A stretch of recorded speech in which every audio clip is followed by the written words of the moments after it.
नमस्कार साथियों, मैं प्रज्ञा पांडे स्वागत करती हूं आप सभी का राउज एकेडमी के ऑनलाइन प्लेटफॉर्म पर। देखिए, इस समय बांग्लादेश जल रहा है। बांग्लादेश में इस समय बहुत सारे लोगों की मृत्यु हो चुकी है। बच्चे से लेके बड़े तक हर कोई प्रोटेस्ट कर रहा है और ऐसे में यहाँ की राजनीतिक व्यवस्था पूरी तरीके से खराब हो चुकी है, क्योंकि यहाँ की जो प्राइम मिनिस्टर है शेख हसीना, इनको अपना देश छोड़कर भागना पड़ा है। जी हाँ, हम बात कर रहे हैं शेख हसीना की, वही जिनके पिता जो कि बांग्लादेश के निर्माणकर्ता माने जा रहे हैं, इनकी मूर्ति को भी लोगों ने यहाँ पर तोड़ दिया। ऐसा क्या है कि लोगों के अंदर इतना ज्यादा गुस्सा आ गया? ये सारी की सारी चीजें समझेंगे हम इस पूरे के पूरे वीडियो में। साथ ही साथ हम ऐसी बहुत सारी चीजें हैं जो यहां पर कवर करने वाले हैं। Be with me till the end of this video and I will make sure कि आपको इसके बाहर कहीं पर भी कुछ भी समझने की आवश्यकता नहीं पड़ेगी। शेख हसीना अगर अपना देश छोड़कर भाग गई हैं तो ये कहां पर है?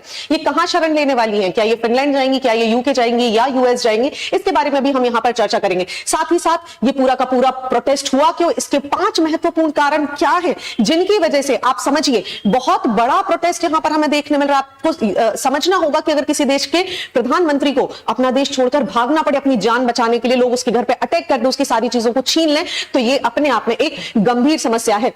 साथ ही साथ यहां पर हिंदू माइनॉरिटीज के ऊपर जो परसिक्यूशन किए जा रहे हैं, ये क्यों हो रहे हैं, ये क्या है, कौन से ऐसे देश हैं जो इस समय बांग्लादेश के साथ खड़े हैं, कौन से ऐसे देश हैं जो इसके विरोध में बात कर रहे हैं, क्या साथ ही साथ पाकिस्तान, चाइना और यूएस, क्या इस सारे प्रोटेस्ट के पीछे क्या ये कंट्रीज जिम्मेदार हैं और इस सभी का इंडिया के ऊपर क्या इंपैक्ट पड़ेगा और इसके बाद बांग्लादेश की सिचुएशन क्या होने वाली है, इस सारी चीजों को हम डिटेल में समझते हैं। लेकिन इन सारी चीजों को समझने के पहले हमें जानना होगा कि बांग्लादेश बना कैसे।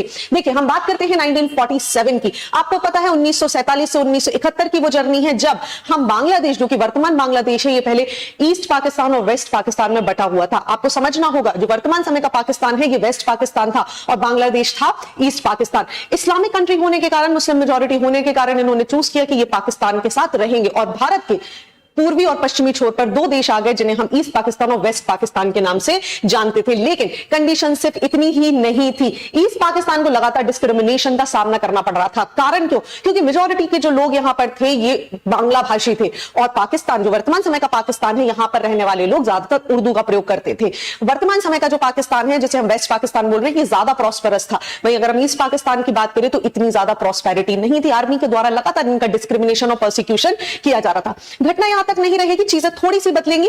घटना कहां पर चेंज हुई? जहां पर उर्दू को ऑफिशियल लैंग्वेज बना दिया गया। अब आप सोचिए, एक देश जहां पर अधिकतर लोग बांग्ला भाषी हैं, उनको उर्दू बोलने पर मजबूर किया जा रहा था, जो नहीं बोल पाएंगे उनका यहां पर परसिक्यूशन किया जाना लगा। साथ ही साथ चीजें कहां पर बदलेंगी?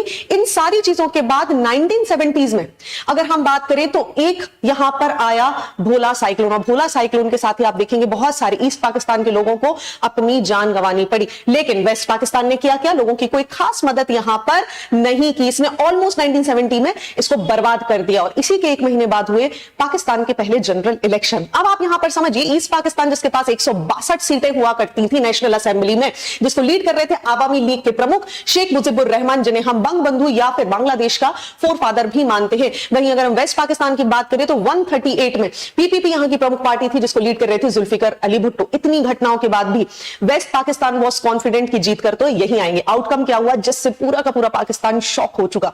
ईस्ट पाकिस्तान ने 162 में से 160 सीटें जीत ली और वहीं वेस्ट पाकिस्तान ने केवल और केवल 81 सीट्स जीती। होना क्या था? इसी के साथ ये चीज निर्धारित हो गई कि अब अभी तक जो डिस्क्रिमिनेशन इनके साथ हो रहा था वो बंद हो जाएगा, क्योंकि अब जो यहां से प्रमुख चुनकर जाएगा वो आवामी लीग का होगा। लेकिन वेस्ट पाकिस्तान को ये बिल्कुल भी स्वीकार नहीं था। इन्होंने मना कर दिया कि भाई देखिए, याह्या खान के साथ मिलकर कि हम ऐसा कुछ भी नहीं करेंगे। और इसी के बाद पाकिस्तान ने चला दिया ऑपरेशन सर्च राइट। रिजल्ट क्या था? होना वही था जिसके बारे में हम सभी जानते हैं। 1971 का वो समय है जब यहां पर मुक्ति वाहिनियों को मदद किया था हमारी इंडियन ट्रूप्स ने। इनके साथ मिलकर ईस्ट पाकिस्तान बन गया बांग्लादेश और यहीं से शुरुआत होगी पूरी चीजों की कहानी। अब आप समझिए हुआ क्या है। देखिए, आपको समझना होगा कि आपने देखा होगा कोटा सिस्टम यहां पर प्रॉब्लम क्रिएट किया। कोटा सिस्टम कैसे प्रॉब्लम क्रिएट किया कि लोगों ने डिमांड करी, बच्चों ने डिमांड करी कि भाई कोटा सिस्टम को खत्म करिए। लेकिन ये कोटा सिस्टम की जो जड़ है ना, ये यहीं से बांग्लादेश की आजादी से जुड़ी हुई है। आप बने रहिए, अभी मैं आपको सारी चीजें यहां पर कनेक्ट करवाऊंगी। बांग्लादेश की अगर हम बात कर रहे हैं ना, तो यहां पर हमेशा इंस्टेबिलिटी हमें देखने के लिए मिलेगी। बहुत उठापटक के बाद आप देखेंगे 1975 में जो यहां पर बांग्लादेश के फोरफादर कहे जाते हैं मुजीबुर रहमान, जिन्होंने वेस्ट पाकिस्तान से इनको आजादी दिलवाई, आई। 1975 में इनके साथ इनके परिवार के 17 लोगों को गोली मार दी गई। शेख हसीना और उनकी बहन यहां पर बच गई क्योंकि इस समय ये विदेश में रहकर पढ़ाई कर रही थी। आप समझिए, इतनी उठापटक के बाद शेख हसीना जब बांग्लादेश में आके रहेंगी तो उन्हें मिलिट्री पे ना थोड़ा सा कम विश्वास रह गया था कि भाई मिलिट्री कभी भी कुछ भी कर सकती है, और हुआ वही जिसका सभी को अंदाजा था। 5 अगस्त का दिन जहां पर शेख हसीना ने डिक्लेयर कर दिया कि भाई 3 दिन की नेशनल इमरजेंसी लगने वाली है, और होना क्या था, सभी लोगों ने प्रोटेस्ट कर दिया, शेख हसीना को भागना पड़ा। भारतीय लोगों ने यहां पर मदद करी, इनकी सेना ने 38 मिनट का एक अल्टीमेटम दे दिया कि देखिए प्राइम मिनिस्टर साहब, आपके पास केवल 38 मिनट है, आप यहां से चले जाइए वरना दिक्कत हो सकती है। 38 मिनट्स में बिना अपना सामान पैक करे शेख हसीना अपना घर छोड़कर यहां से वापस आ गई अपनी बहन के साथ गण भवन को यहां पर छोड़कर, और बांग्लादेश पीएम ने रिजाइन दे दिया 15 साल पावर में रहने के बाद। सवाल यह आता है, जो एक समय पर मसीहा कही जाती थी, बांग्लादेश की इकोनॉमिक रिफॉर्म जिन्होंने कर दिया, आप देखिए कोई भी इंडेक्स उठा के देख लीजिए, बांग्लादेश ना भारत से भी बहुत आगे है। चाहे आप हैप्पीनेस इंडेक्स की बात कर लीजिए, चाहे इकोनॉमिक इंडेक्स की बात कर लीजिए। ऐसे में यहां की मसीहा कही जाने वाली शेख हसीना ने ऐसा क्या कर दिया जिसकी वजह से ये सारी की सारी प्रॉब्लम हमें देखने के लिए मिल रही है। आगे समझिए, जैसे ही मैं कहानी बनाऊंगी कुछ इन पात्रों से आपका यहां पर परिचय होगा। खालिदा जिया उर रहमान, शेख मुजीबुर रहमान, और ये रही उनकी बेटी शेख हसीना। इंपॉर्टेंट क्यों है? क्योंकि पाकिस्तान की सबसे बड़ी पार्टी ऑपोजिशन वीएनएस की लीडर खालिदा जिया, जो कि यहां पर जेल में बंद थी, और अभी कुछ जैसे ही यहां पर शेख हसीना भागेंगी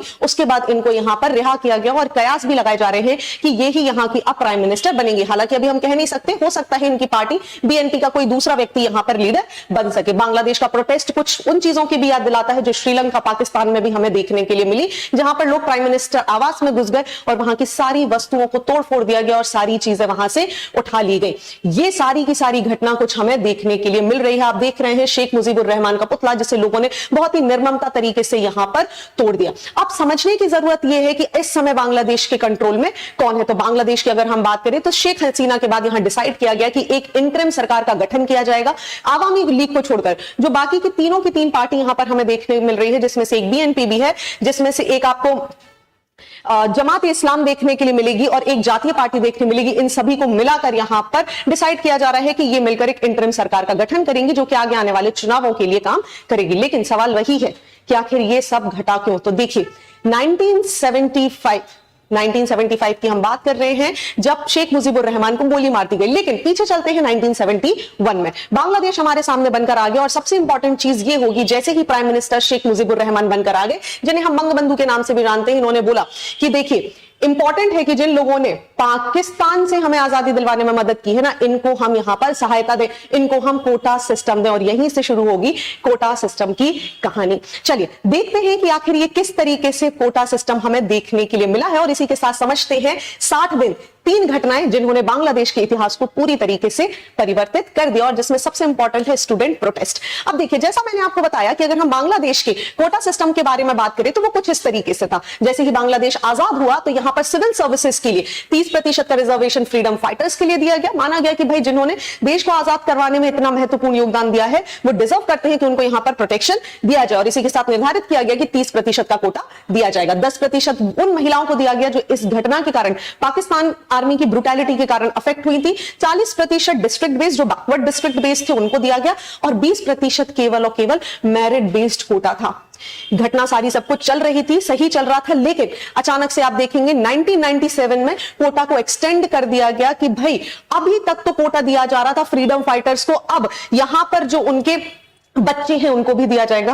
कोई प्रॉब्लम नहीं थी, सब कुछ सही था। लेकिन इसके बाद घटना कुछ इस तरीके से देखने मिलेगी हमें, जब 2012 में यहां पर डिसाइड किया गया और 2010 में डिसाइड किया गया कि जो बच्चे हैं फ्रीडम फाइटर्स के, उनको तो छोड़िए, अब ग्रैंड चिल्ड्रंस को भी यहां पर कोटा दिया जाएगा। और यहां से पहला प्रश्न उठा कि ठीक है, माना फ्रीडम फाइटर्स ने यहां पर योगदान दिया था, वो डिजर्व भी करते थे, उन्हें कोटा मिल गया, उनके बच्चों को भी आपने कोटा दे दिया, that is also fine. What about the grand childrens of the freedom fighter, आप इन्हें कोटा क्यों दे रहे हो? इसी के साथ कंडीशन वर्स से वर्स होती गई कि घटना कुछ इस तरीके से हुई कि बांग्लादेश का जो कोटा सिस्टम है वो ऐसा हो गया कि 1% कोटा पर्सन्स विद डिसेबिलिटी के लिए दे दिया गया, और पूरी की पूरी 56% सीट्स कोटा में चली गई, और मैरिट के लिए बची केवल और केवल 44% सीट। अब आपका सवाल होगा तो प्रॉब्लम क्या थी? प्रॉब्लम यह थी कि लोगों का बोलना था, अगर अब स्वतंत्रता संग्राम सेनानी नहीं बचे, अब आप उनके ग्रैंड चिल्ड्रंस को यहां पर इतना बड़ा कोटा क्यों दे रहे हो? और इसी के साथ यहां पर पहला जो नेशन वाइड प्रोटेस्ट हुआ ये 2018 में हमें देखने के लिए मिला और यही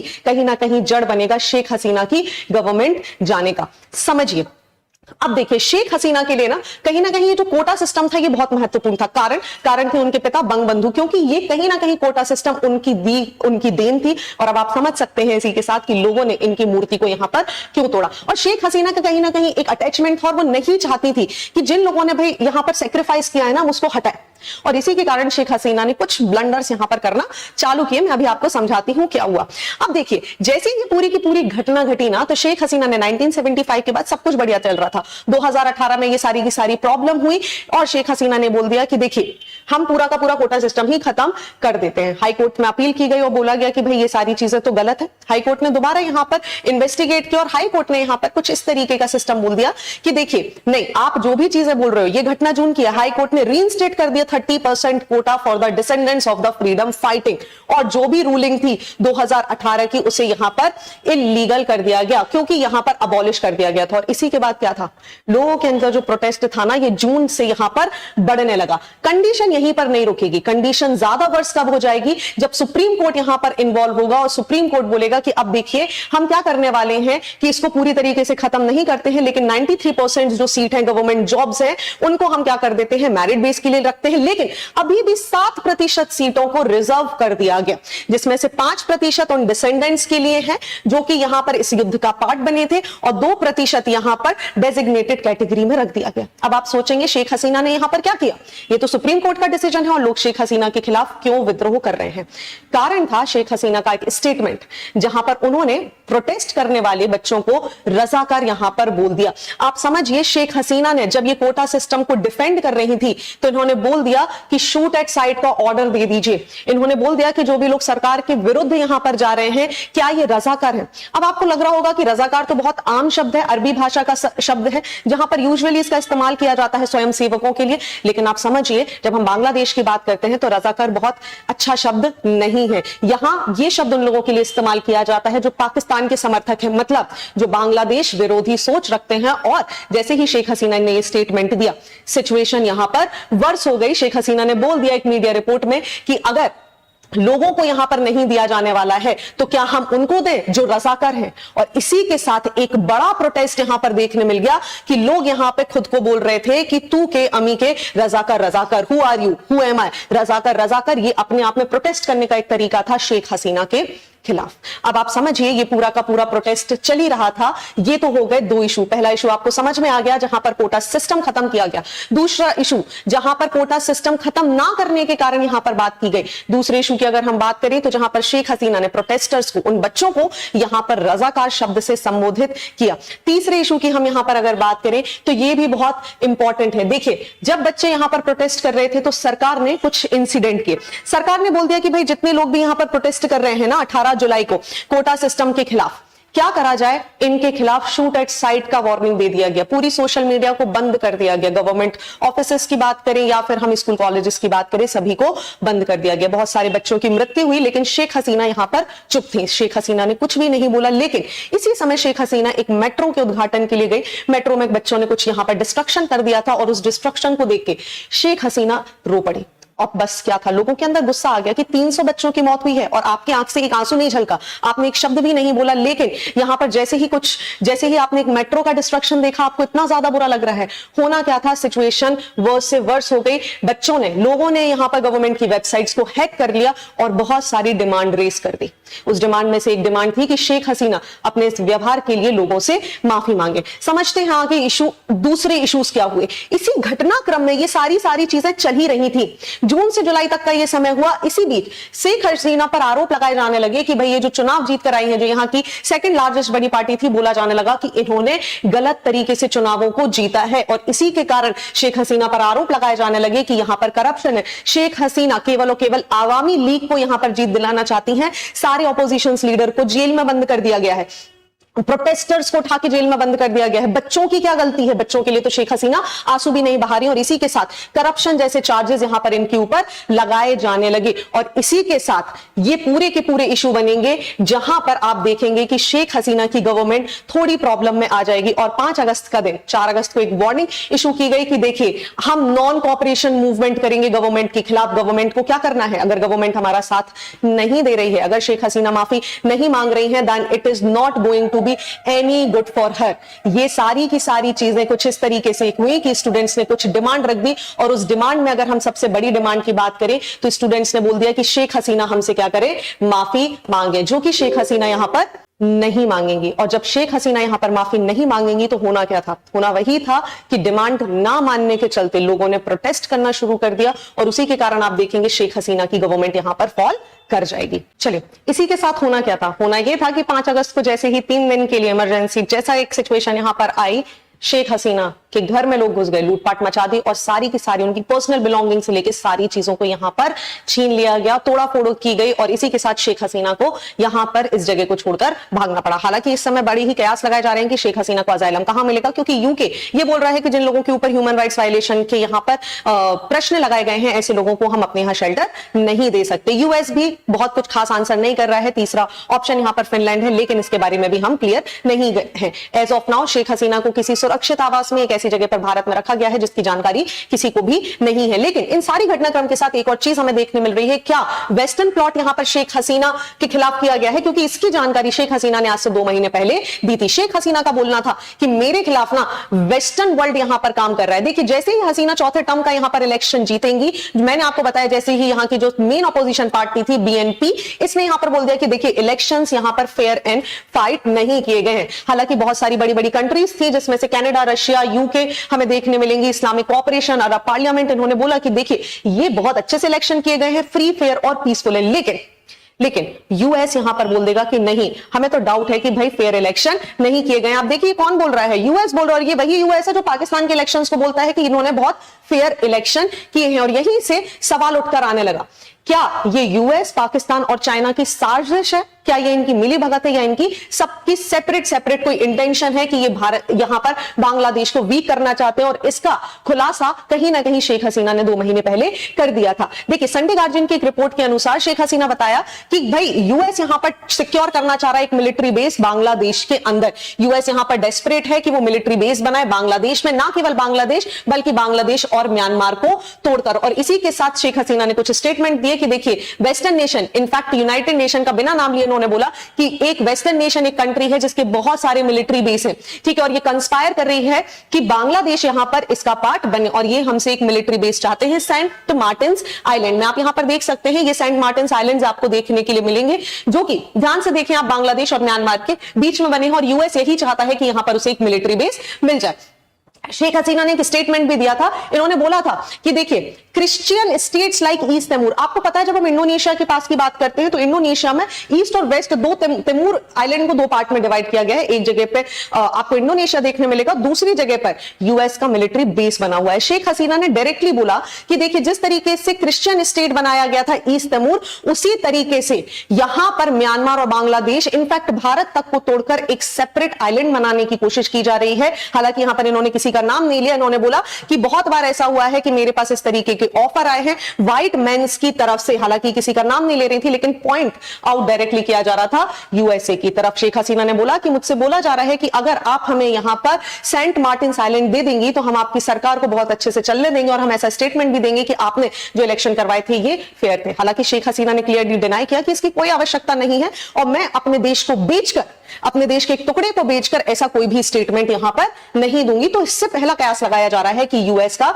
डायरेक्ट इन्वॉल्वमेंट है। दूसरी बात करते हैं चाइना की, तो देखिए माना जा रहा है जैसे ही हम बात कर रहे हैं शेख हसीना की, तो इन्होंने यहां पर तीस्ता प्रोजेक्ट के लिए इंडिया को चुना, चाइना के ऊपर $1 बिलियन की रिवर प्रोजेक्ट पे, और इससे भी चाइना कहीं ना कहीं दुखी है। कारण समझ लीजिए, क्योंकि चाइना को अगर यहां पर बांग्लादेश के साथ क्लोज अलाय मिल जाते तो आप समझिए जो कि शेख हसीना है, इन्हें यूजुअली बोला जाता है कि ये प्रो इंडिया है, लेकिन जब हम बीएनपी जैसी दूसरी गवर्नमेंट बॉडीज की बात कर रहे हैं जो बांग्लादेश में है, ये प्रो पाकिस्तानी और प्रो चाइना हमें देखने के लिए मिलती है। तो इसी के साथ कहीं ना कहीं माना जाने लगा होगा कि चाइना का भी इसमें बहुत बड़ा इन्वॉल्वमेंट है। क्यों? क्योंकि रशिया ने भी इस बात के बारे में वार्निंग दी थी कि देखिए यूएस के कुछ लोग, यूएस के कुछ एम्बेसी के कुछ लोग, कुछ एम्बेसडर, कुछ लोग यहां पर बांग्लादेश में बहुत ही ज्यादा एक्टिव हैं और डेफिनेटली देखिए कुछ ना कुछ आगे जाकर होने वाला। और ये वार्निंग रशिया ने दी थी जुलाई में। आप देखिए जुलाई से अगस्त का समय है, जुलाई में ही सेम बात शेख हसीना ने कही थी, सेम बात यहां पर रशिया के द्वारा कही गई थी। प्रोटेस्ट का फायदा उठाकर बहुत सारे लोगों ने यहां पर अपनी रोटियां भी सीख ली। मैं ये नहीं बोल रही हूं कि ये जो बच्चों के द्वारा प्रोटेस्ट किया गया ये गलत है, ये कहीं ना कहीं अपनी जगह पर सही भी होगा, लेकिन इसकी वजह से जो हिंदुओं का, माइनॉरिटीज का या किसी भी व्यक्ति का परसिक्यूशन हो रहा है, शायद ये गलत है। शायद कुछ लोग इस पूरे के पूरे मुद्दे का कुछ दूसरा ही फायदा उठाना चाह रहे हैं, जिसमें सबसे आगे आपको देखने मिलेगा पाकिस्तान, क्योंकि पाकिस्तान इस बात से सबसे ज्यादा खुश है कि 1971 में हमसे युद्ध करके हमसे अलग हुए थे, आज की डेट में आप हमारे ही जैसी कंडीशन में आ गए हो, क्योंकि इमरान खान की सरकार भी कुछ इसी तरीके से गई थी। और इसी के साथ कई बार बोला जा रहा है कि नहीं देखिए हिंदूज का कोई परसिक्यूशन नहीं हो रहा है, तो इस बात के लिए भी आप समझिए बांग्लादेश की तीसरी बड़ी पार्टी की अगर हम बात कर रहे हैं, जमाते इस्लाम, इन्होंने बोला है कि जो हिंदूज के ऊपर अटैक हो रहे हैं ये गलत है और हम इसका खुलकर विरोध करते हैं। अब आप सोचिए ये तो बांग्लादेश की एक पार्टी है ना, एक पॉलिटिकल पार्टी, अगर ऐसा कुछ नहीं हो रहा होता तो ये यहां पर विरोध क्यों कर रहे होते इस बात का? इन्होंने बोला सभी के पास इक्वल राइट है। इसी के साथ बात करें तो आवामी लीग के लीडर्स और मेंबर्स को यहां पर मरा पाया गया बांग्लादेश में,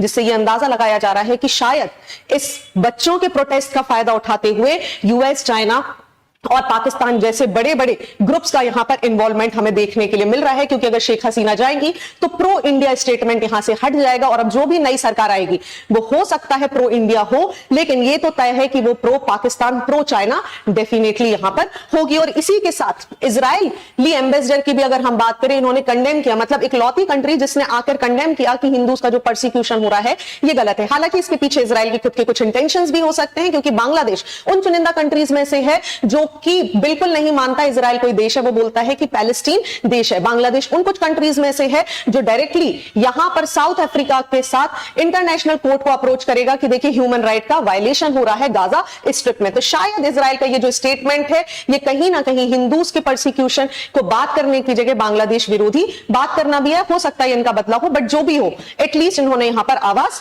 उठाई है। तो ये सारी चीजें आप समझिए कि बहुत ज्यादा महत्वपूर्ण हो जाती हैं, क्योंकि इसका इंडिया के ऊपर बहुत इंपैक्ट पड़ सकता है। चलिए समझते हैं कि भारत के ऊपर इन सारी चीजों का क्या क्या इंपैक्ट पड़ेगा। तो देखिए जैसे ही ये सारी चीजें चेंज होंगी हमें एक इकोनॉमिक रिपरकशन देखने के लिए मिल सकता है। बहुत सारे हमारे रेल डेवलपमेंट प्रोजेक्ट है, रोड डेवलपमेंट प्रोजेक्ट है, इंफ्रास्ट्रक्चर प्रोजेक्ट है, शायद ये यहां पर हैम्पर हो सकते हैं। भारत जो बांग्लादेश के साथ फ्री ट्रेड एग्रीमेंट करता है, शायद ये भी यहां पर डिले हो सकते हैं। सबसे बड़ी समस्या जिससे भारत जूझेगा ना वो है माइग्रेशन, इलीगल इमिग्रेशन की वजह से।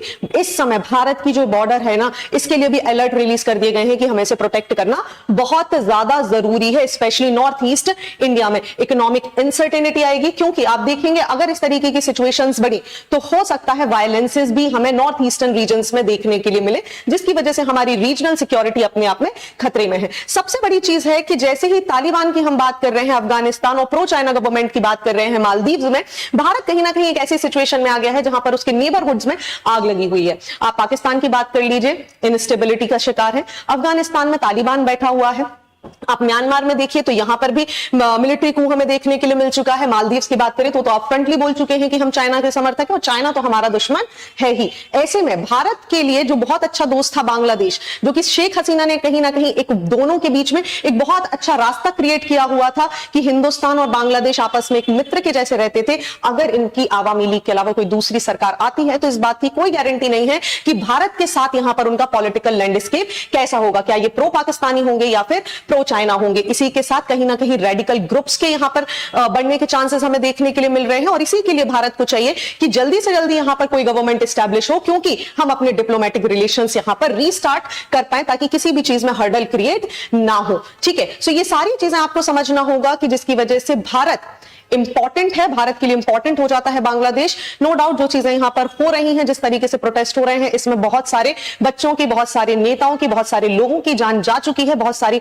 माइनॉरिटीज हैं, स्पेशली हिंदू माइनॉरिटीज, जिनको यहां पर परसिक्यूट किया जा रहा है। लेकिन इस सारी समस्या का एक ही निदान है, वो है इंटरिम गवर्नमेंट का यहां पर फॉर्म होना। और यहां पर डिसाइड किया गया है कि इंटरिम गवर्नमेंट बनाई जाएगी जिसको नोबेल लॉरिएट मोहम्मद यूनुस जो है वो यहां पर इस इंटरिम गवर्नमेंट को संभालने का काम करेंगे जब तक बांग्लादेश में कोई स्थिर सरकार नहीं बन जाती। हमें देखना होगा कि बांग्लादेश में ये जो स्थिर सरकार आती है ये सच में डेमोक्रेसी की सरकार है या पाकिस्तान में जैसे पपेट सरकार यहां पर मिलिट्री रूल के अंदर चलती है वैसा ही कुछ देखने के लिए मिलता है। तो ये था पूरा का पूरा घटनाक्रम बांग्लादेश के बारे में। आपको ये वीडियो कैसा लगा आप मुझे जरूर बताइएगा।